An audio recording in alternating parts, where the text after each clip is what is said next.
Harot ka pa talaga? Ha? Haharot ka pa talaga? Sa totoong buhay, di ba?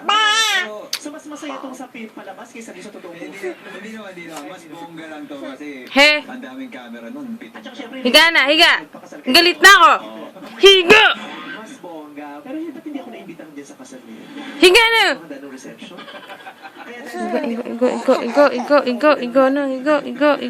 ayan yung ring barrier, nasa mo. Ate mo, tulog na, oh. Oh.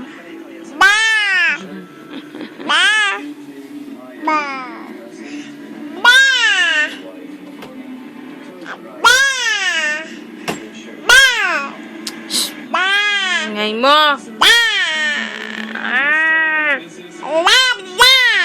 Ay. Abo.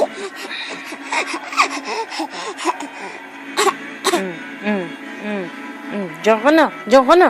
Ang galit na ako sabi, ah. Masyado.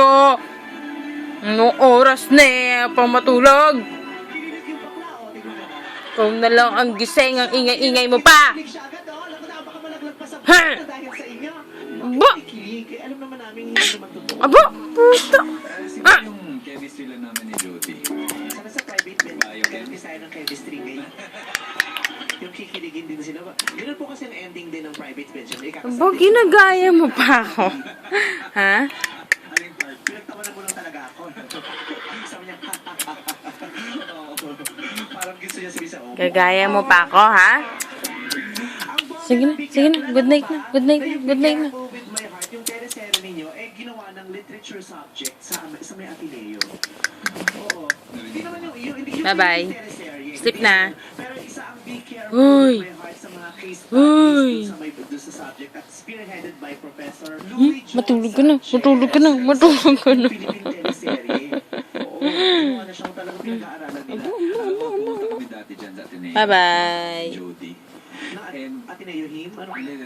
Bye-bye. Careful na. Please be careful. Ano event? Parang family day nila. Oo. Grade 4, grade 5. Kasi nakatingin lang sila sa amin. Sino itong dalawa na to? Ma! Kasi umaga, nasa eskwela